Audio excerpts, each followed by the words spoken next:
Assalamu alaikum, my dear students and dear viewers. Today in this video, I will talk about how to increase and how to reduce the friction. Uh, because in some situations, we need more friction to work properly, and in some other situation, in other situations, we need less friction to work properly. तो हमें कभी कभार कम friction चाहिए होती है और कभी ज़्यादा फ्रिक्शन चाहिए होती है. So we can learn how to reduce and how to increase the friction in this video. तो हम प्रैक्टिकल सिचुएशन में ऐसे देखते हैं कि जहाँ पे हमें फ्रिक्शन इंक्रीज़ करनी पड़ती है या फ्रिक्शन डिक्रीज़ करनी पड़ती है. फॉर एग्ज़ाम्पल आपने अपने शूज़ में देखा होगा कि यहाँ पे ये जो सरफेस होती है नीचे वाली सरफेस इसकी शू की वो रफ़ होनी चाहिए, ठीक है ना, रफ़ होनी चाहिए ताकि हम अच्छी तरह से चल सकें. आपने ये जो है प्रैक्टिकल लाइफ में देखा होगा कि जब ये स्मूथ होती है, जब रफ़ नहीं होती है, जब ये स्मूथ होती है तो इस शू के ऊपर जो है चलना बहुत मुश्किल होता है. जब ख़ासकर जब जो सरफेस होती है वो स्लिपरी होती है या स्नो होता है या जो है जो है सरफेस स्लिपरी हो तो वहाँ पे चलना मुश्किल होता है. क्यों? वो इसीलिए क्योंकि फ्रिक्शन जो है दो सरफेस के दरमियान कम है स्मूथ सरफेस की वजह से. तो वहाँ पे फ्रिक्शन रिड्यूस होती है जिसकी वजह से हम स्लिप कर जाते हैं. तो इस जो है शू पे रफनेस हम इंक्रीज़ करते हैं, ठीक है ना. इस पे हम रफनेस इंक्रीज़ करते हैं ताकि ये जो हमारा शू है ये अच्छी तरह से ग्रिप करे. और इसी तरह से टायर्स जो होते हैं बुलडोज़र की है ना, बुलडोज़र्स ट्रैक्टर्स वगैरह की, तो वो जो है ऐसे ऐसे बने हुए थे जैसे आप यहाँ पे देख रहे हो. ये इसीलिए क्योंकि इससे जो है फ्रिक्शन ज़्यादा इंक्रीज़ होती है. इससे जो है ये सरफेस पे अच्छी तरह अपना जो है ग्रिप कर सके अपने जो है सरफेस पे. तो इससे फ्रिक्शन जो है इंक्रीज़ होती है. So there are many other ways by which we can increase the friction. जैसे यहाँ पे एक और एग्जांपल है कि हम जो है पैड्स और ब्रेक ब्रेक सिस्टम के ऑफ द बाइसिकल जो है उसके दरमियान जो है हम फ्रिक्शन जो है इंक्रीज़ करते हैं.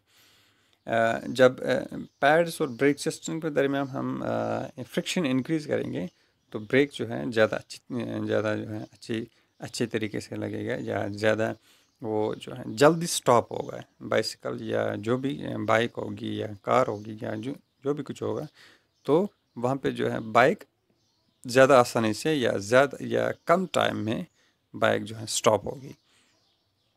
क्योंकि जब हम इंक्रीज़ करेंगे friction between the system of brakes and pads तो जो ही पैड्स ब्रेक सिस्टम पे जो है हिट करेगा या ब्रेक सिस्टम पे टच करेगा तो वहाँ पे जो है ये इमीडिएटली जो है सिस्टम रोक लेगा या इमीडिएटली उस कार या साइकिल या बाइसिकल को रोक लेगा. And other situations are you might have seen the kabaddi player rub their hands with the soil for a better grip of their opponent. तो आपने देखा होगा कबड्डी प्लेयर वो जो है अपने हाथों को सॉइल के साथ जो है रब करता है ताकि उसके हाथों पे जो है फ्रिक्शन इंक्रीज़ हो ताकि वो अच्छी तरीके से पकड़ सके या अच्छी तरीके से ग्रिप कर सके अपने जो है अपोनेंट जो उसका होता है. और जिम्नास्टिक्स में आपने देखा होगा वहाँ पे वो जो है जिम्नास्टिक्स वो भी अपने हाथों को सरफेस पे रब करते हैं ताकि इनकी जो है ग्रिप अच्छी तरह से हो. तो ये सिचुएशंस थी जहाँ पे हम फ्रिक्शन इंक्रीज़ करते हैं. तो कभी हमें So there are situations where we have to reduce the friction. Okay, where we have to reduce the friction. For example, जब हम कैरम बोर्ड खेलते हैं तो वहाँ पे हमें फ्रिक्शन रिड्यूस करनी पड़ती है ताकि ये जो स्ट्राइकर हैं या पॉइंट्स हैं अच्छी तरह से मूव कर सके, so that we can play it smoothly. और डोर्स में जो हिंजेस होते हैं या गेट्स वगैरह में जो हिंजेस होते हैं उनको फ्रिक्शन जो है उसमें हम फ्रिक्शन रिड्यूस करते हैं by applying grease or by applying oil etc. तो इन सिचुएशंस में हमें फ्रिक्शन रिड्यूस करनी पड़ती है, ठीक है। यहाँ पे मैंने हाईलाइट किया हुआ है व्हेन ऑयल ग्रीस और graphite, grease is also called graphite, is applied between the moving parts of a machine, a thin layer is formed there and moving surface do not directly rub against each other. वहाँ पे एक thin layer बनती है, ठीक है। जब भी हम किसी के ऊपर ऑयल जो है लगाते हैं या ग्रीस लगाते हैं तो वहाँ पे एक थिन लेयर बन जाती है। तो जब दो सरफेसेस कांटेक्ट में होते हैं तो वो डायरेक्टली आपस में कांटेक्ट नहीं होते, बल्कि वहाँ पे एक थिन लेयर बनता है जो हम अप्लाई करते हैं। फॉर एग्जांपल ऑयल का थिन लेयर बनेगा और जो है या ग्रीस का थिन लेयर बनेगा। तो उस लेयर के बनने की वजह से यहाँ पे जो इंटरलॉक होता है, ठीक है ना, फ्रिक्शन की वजह से जो दो सरफेस इंटरलॉक होते हैं तो वो इंटरलॉकिंग कम हो जाती है, दी इंटरलॉकिंग रिड्यूसेस। और ये जो रफनेस है, ये रफनेस जो है यहाँ पे डिक्रीज़ होती है, ठीक है। जब रफनेस डिक्रीज़ होगी तो ऑटोमेटिकली यहाँ पे फ्रिक्शन कम होगी। जितना आप रफनेस जो है डिक्रीज़ करोगे उतनी फ्रिक्शन कम होगी, ठीक है, उतनी फ्रिक्शन कम होगी। So the interlocking of irregularities is avoided to a great extent. तो यहाँ पे interlocking जो है कम हो जाती है। So movement becomes smooth. The substance which reduce friction are called lubricants.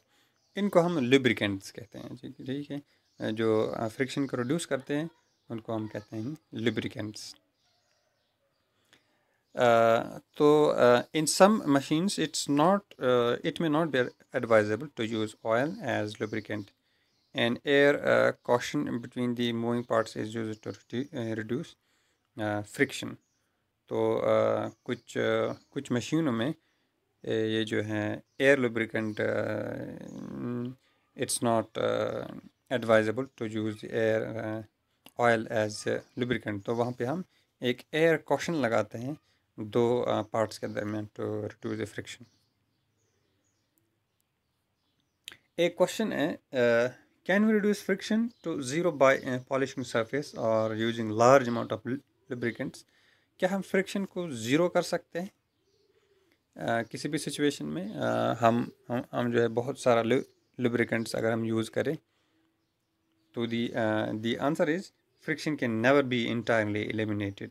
No surface is perfectly smooth, some irregularities are always there. Friction को कभी हम ज़ीरो नहीं कर सकते। जितना भी हम जो है ये सरफेस को स्मूथ कर लें, but there are always irregularities there. तो माइन्यूट ही सही, लेकिन वहाँ पर इरेगुलरिटीज़ जो है रिमेन हो जाती है, वहाँ पर रह जाती है। तो इट्स नॉट पॉसिबल कि हम जो है फ्रिक्शन को ज़ीरो कर लें, ये प्रैक्टिकली इम्पॉसिबल है।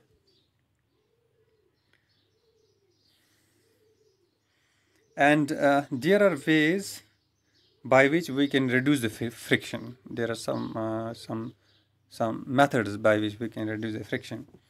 तो फ्रिक्शन में हमने दो तरीके सीखे थे, एक था स्लाइडिंग फ्रिक्शन और दूसरा था रोलिंग फ्रिक्शन। स्लाइडिंग फ्रिक्शन जो है ये इसमें ज़्यादा फ्रिक्शन होती है, इसमें वहाँ पे जो है ज़्यादा फ्रिक्शन बिटवीन द सरफेस होती है।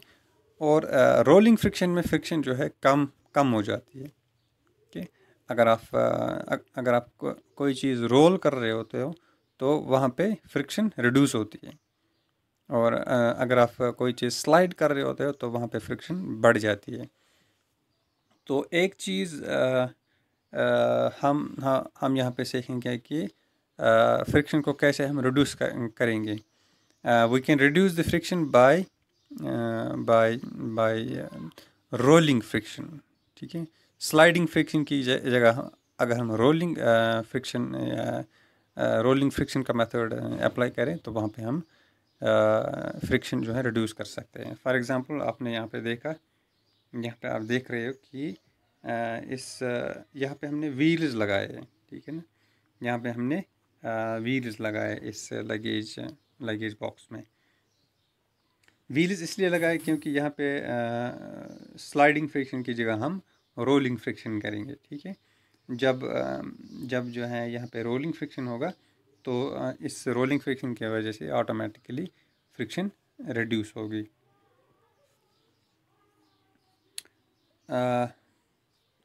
ओके, और यहाँ पे आप एक और एग्जांपल देख रहे हो कि अगर हम एक बुक को टेबल पे रखें, ठीक है ना, एक बुक को टेबल पे रखें और इस बुक को ऐसे पुश करें तो आप जो है डेफिनेटली देखोगे कि ये यहाँ पे ज़्यादा फ्रिक्शन होगी। फिर आप एक काम करो, आप जो है पेंसिल लगाओ इस टेबल पे और उन पेंसिलों पे आप एक बुक प्लेस करो। तो उसी फोर्स से आप जो है इसको पुश करो जिस फोर्स से आपने पहले किया, तो बुक अब जो है ज़्यादा डिस्टेंस कवर करेगी। बिकॉज यहाँ पे आप स्लाइडिंग फ्रिक्शन नहीं रही, यहाँ पे आप स्लाइडिंग फ्रिक्शन नहीं रही, बल्कि यहाँ पे आप रोलिंग फ्रिक्शन रही। ये जो है अप्लाई होगी, ठीक है। रोलिंग फ्रिक्शन इसलिए अप्लाई होगी क्योंकि पेंसिल जो है ये रोल करेंगे, यहाँ पे पेंसिल रोल करेंगे यहाँ पे, जिसकी वजह से बुक और टेबल के दरमियान फ्रिक्शन रिड्यूस होगी। So one method is to reduce the friction. One is to apply the rolling friction.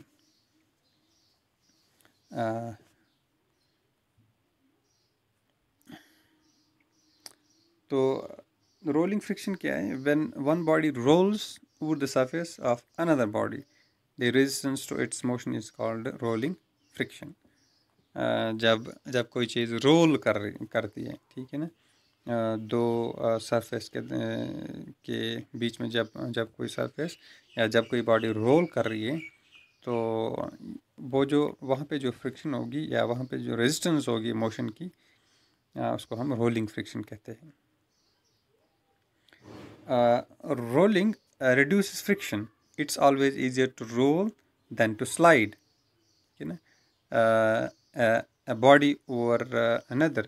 तो हम प्रैक्टिकल लाइफ में भी देखते हैं कि किसी भी चीज़ को रोल करना आसान होता है एज कंपेयर टू स्लाइडिंग, ठीक है, किसी भी चीज़ को। तो that the reason it is convenient to pull luggage fitted with rollers. Can you understand why the wheel is said to be one of the greatest invention of the mankind. देखिए, तो wheel जो है, wheel हम सभी जगह इस्तेमाल करते हैं, ठीक है ना। गाड़ियों में, बहुत सारी चीज़ों में व्हील हम इस्तेमाल करते हैं। Wheel is considered one of the great inventions of the Mankind, ठीक है ना। और अब आपको समझ आ रहा होगा कि क्यों व्हील जो है one of the greatest invention है। Because its reduce the friction, ये फ्रिक्शन को रिड्यूस करता है।